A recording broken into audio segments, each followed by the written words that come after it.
ನಮಸ್ಕಾರ, welcome to your TV Kannada. ರಾಜ್ಯ ರಾಜಕಾರಣದಲ್ಲಿ ಸಿಡಿ ಮತ್ತು ಪೆನ್ ಡ್ರೈವ್ ಸಾಕಷ್ಟು ಸದ್ದು ಮಾಡುತ್ತಿದೆ. ಈ ಹಿಂದೆ ಶಾಸಕ ರಮೇಶ್ ಜಾರಕಿಹೊಳಿ ಅವರ ಸಿಡಿ ಬಿಡುಗಡೆಯಾಗಿತ್ತು.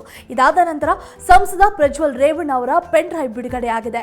ಲೋಕಸಭೆ ಚುನಾವಣೆ ಬಳಿಕ ಸಿದ್ದರಾಮಯ್ಯ ಅವರ ಸಿಡಿ ಕೂಡ ಬಿಡುಗಡೆಯಾಗಬಹುದು ಎಂದು ಹೇಳಿ ಬಿಜೆಪಿ ಮುಖಂಡ ರಾಜೇಗೌಡ ಇದೀಗ ರಾಜಕೀಯ ವಲಯದಲ್ಲಿ ಭಾರೀ ಸಂಚಲನವನ್ನ ಮೂಡಿಸಿದ್ದಾರೆ.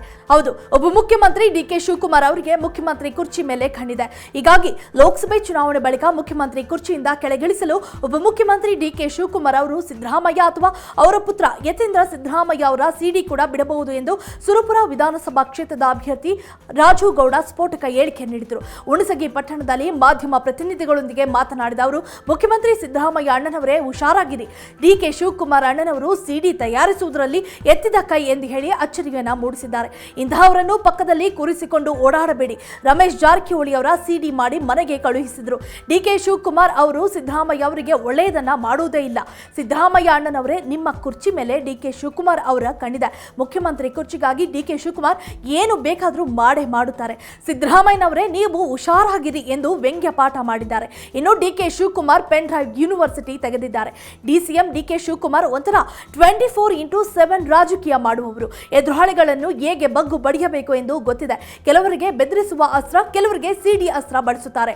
ಟೈಮ್ ಬಂದಾಗ ಎದುರಾಳಿಗೆ ಏನು ಮಾಡಬೇಕೋ ಅದನ್ನೇ ಮಾಡುತ್ತಾರೆ.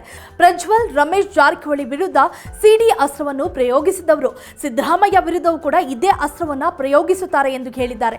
ಡ್ರೈವರ್ ಇರುವ ವಿಚಾರ ಅವರಿಗೆ ಗೊತ್ತಿತ್ತಂತೆ, ಮತ್ತ್ಯಾಕೆ ಆಗಲೇ ಹೇಳಲಿಲ್ಲ? ಆಗಲೇ ಹೇಳಿದ್ದಿದ್ರೆ ಇಷ್ಟೊತ್ತಿಗೆ ಶಿಕ್ಷೆಯಾಗುತ್ತಿತ್ತು.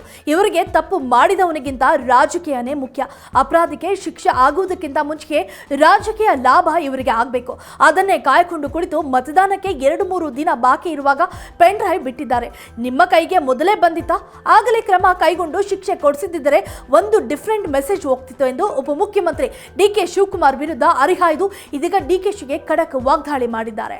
If you like this video, ಬೇಗ ಲೈಕ್ ಮಾಡಿ, ಕಾಮೆಂಟ್ ಮಾಡಿ, ಶೇರ್ ಮಾಡಿ ಹಾಗೂ ಯೋಯೋ ಟಿವಿ ಕನ್ನಡವನ್ನು ಸಬ್ಸ್ಕ್ರೈಬ್ ಮಾಡಿ.